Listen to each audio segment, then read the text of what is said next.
यह एक high voltage line है जो 400 केवी की है। 400 केवी मतलब 4 लाख वोल्ट। लेकिन क्या कभी आपने दिमाग लगाया कि इस लाइन के इतने हाई वोल्टेज को कौन मेजर करता है और मेजर करने वाला डिवाइस कैसा होगा? यदि आपने इस छोटे मीटर को देखा हो तो इसकी मैक्सिमम वोल्टेज रेंज 750 वोल्ट है और शायद ही हमने कभी इससे मैक्सिमम रेंज टेस्ट की होगी। और बहुत से लोग तो ऐसे भी है जिन्होंने कभी वोल्टेज टेस्ट ही नहीं किया और कुछ ऐसे भी है जो डायरेक्ट हाथ लगा के भी टेस्ट कर लेते हैं। अब हमें इस हाई वोल्टेज को मेजर करने के लिए एक बहुत बड़ी साइज का मीटर बनाने की जरूरत है और मीटर को लाइन से कनेक्ट करने के बाद हमें बहुत दूर से ही वोल्टेज देखना होगा, क्योंकि हाई वोल्टेज का मैग्नेटिक फील्ड इतना स्ट्रॉन्ग होता है कि हमें इसके पास में जाने की जरूरत नहीं है, हमें दूर से ही यह अपने पास खींच सकती है। तो फिर हमने दो ट्रांसफॉर्मर बनाए जो हाई एक्यूरेसी पे काम करते हैं, सीटी और पीटी। सबसे पहले हम सीटी को समझते हैं जिसकी फुल फॉर्म करंट ट्रांसफॉर्मर होती है। अब इसके नाम से ही पता चल रहा है कि यह करंट को मेजर करती है, लेकिन यह करंट को एक्चुअल में मेजर नहीं करती है। मान के चलते हैं इस ट्रांसमिशन लाइन से 1000 एम्पियर का करंट फ्लो करता है तो यह इस करंट को 5 एम्पियर तक रिड्यूस कर देगी और इस 5 एम्पियर को हम इस छोटे मीटर से मेजर कर सकते हैं। लेकिन यह कैसे किया जाता है इसको समझते हैं। यदि इस सीटी को ओपन करके देखें तो इसमें जो ट्रांसमिशन लाइन का जो वायर आ रहा है वह सीधा ही बाहर निकल जाता है, कहीं पे टच नहीं करता है। लेकिन इस वायर के चारों तरफ हम एक वाइंडिंग सेट करते हैं जिसको सेकेंडरी वाइंडिंग बोलते हैं और सेकेंडरी वाइंडिंग के हम दो टर्मिनल निकाल लेते हैं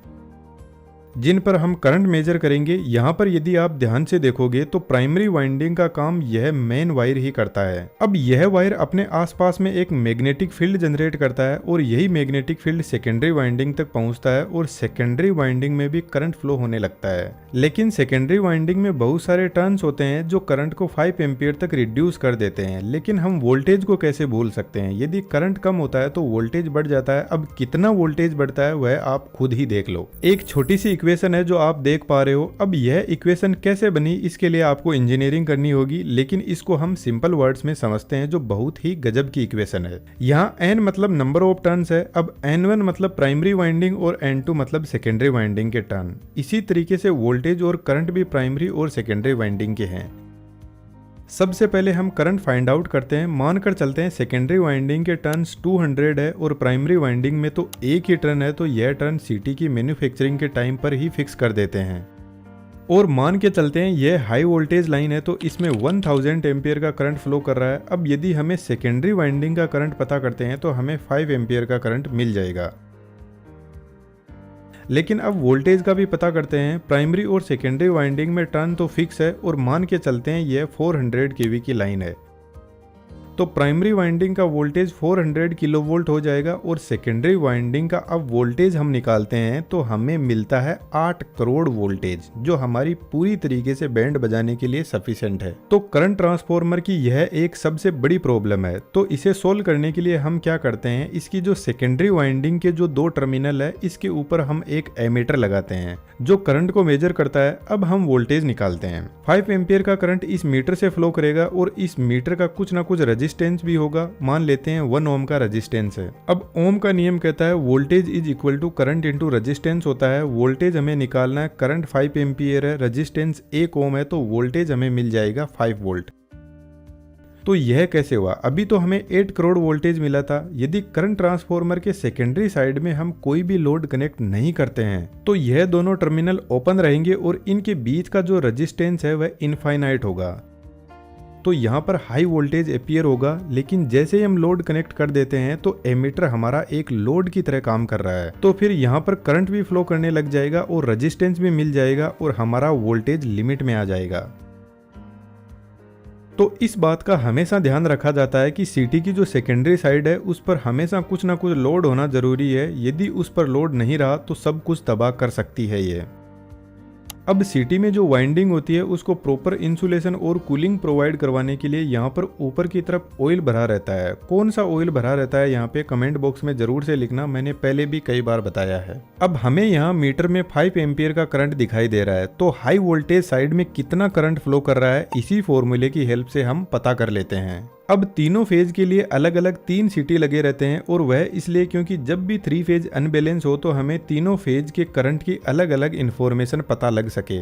इस वीडियो के साथ में एक और वीडियो आएगा जो बहुत ज़्यादा डिटेल में होगा, लेकिन वह मेंबर्स के लिए होगा। तो आप चैनल की मेंबरशिप ज्वाइन कर लीजिएगा जिससे हमें भी सपोर्ट मिल जाएगा और आपको भी इन डेप्थ में नॉलेज मिल जाएगा। अब करंट का तो काम हो गया, वोल्टेज को मेजर करने के लिए हम एक दूसरा ट्रांसफॉर्मर लगाते हैं जिसको पोटेंशियल ट्रांसफॉर्मर बोलते हैं, जो जस्ट इसके पास में लगा रहता है। अब वीडियो को यहीं पे पॉज करो और एक क्वेश्चन का जवाब कमेंट बॉक्स में जरूर से लिखना, यहाँ पे सीटी और पीटी दोनों कौन से कनेक्शन में कनेक्टेड है, सीरीज या पैरेलल। यदि आप सीटी को सही से देखोगे तो सीटी का यह वाला इनपुट पॉइंट है और यह वाला आउटपुट जो इस लाइन के सीरीज में कनेक्टेड है, लेकिन पीटी को देखोगे तो इसमें इनपुट का सिर्फ एक ही टर्मिनल है, आउटपुट का कोई टर्मिनल ही नहीं है। तो यहाँ पर पीटी पैरेलल में कनेक्टेड है। पीटी इस लाइन में फ्लो हो रहे 4 लाख वोल्टेज को 110 वोल्ट में बदल देता है, लेकिन यहीं पर थोड़ा सा आगे एक पावर ट्रांसफॉर्मर रखा हुआ है जो इस 4 लाख वोल्टेज को सिर्फ और सिर्फ 132 केवी तक बदल पाता है और साइज में इसका 50 गुना से भी ज्यादा है।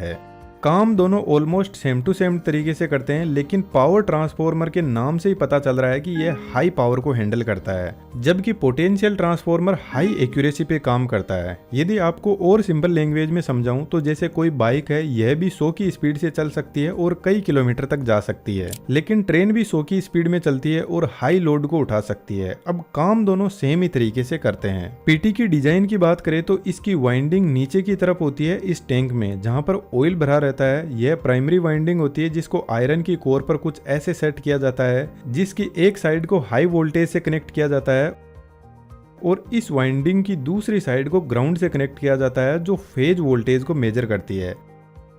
अब लाइन और फेज वोल्टेज क्या होता है थोड़ा सा समझ लेते हैं। यह एक 3 फेज की लाइन है और यदि इस 3 फेज के 2 फेज के बीच में यदि हम वोल्टेज देखते हैं तो इसको हम लाइन वोल्टेज बोलते हैं, और यदि हम एक फेज और एक न्यूट्रल के बीच में वोल्टेज देखते हैं तो इसको हम फेज वोल्टेज बोलते हैं। और फेज वोल्टेज लाइन वोल्टेज से ऑलमोस्ट आधा होता है, इसलिए पीटी में फेज वोल्टेज मेजर किया जाता है ताकि एक तो हमें ज्यादा वोल्टेज को हैंडल नहीं करना पड़ेगा और वोल्टेज कम होगा तो इंसुलेशन कम लगेगा और इस ट्रांसफॉर्मर की साइज भी छोटी होती जाएगी। इस कोर की दूसरी साइड में सेकेंडरी वाइंडिंग को कनेक्ट किया जाता है जिसमें नंबर ऑफ टर्न्स कम होते हैं और प्राइमरी वाइंडिंग में नंबर ऑफ टर्न्स ज्यादा होते हैं। अब प्राइमरी वाइंडिंग को जितने वोल्टेज से कनेक्ट किया जाएगा उतने ही इसमें नंबर ऑफ टर्न्स होंगे। फॉर एग्जांपल जैसे आपने पीटी को 11,000 वोल्ट की लाइन से कनेक्ट किया तो प्राइमरी वाइंडिंग में 11,000 टर्न होंगे और सेकेंडरी वाइंडिंग में हमें 110 वोल्ट चाहिए तो 110 टर्न होंगे। और यह फॉर्मूला भी हमें यही बता रहा है कि जितना वोल्टेज जिस साइड में उतने ही टर्न, लेकिन सीटी के केस में यह उल्टा हो जाता है। यहाँ पर आप क्लियरली देख सकते हो करंट वोल्टेज के इनवर्स प्रोपोर्शन में होता है।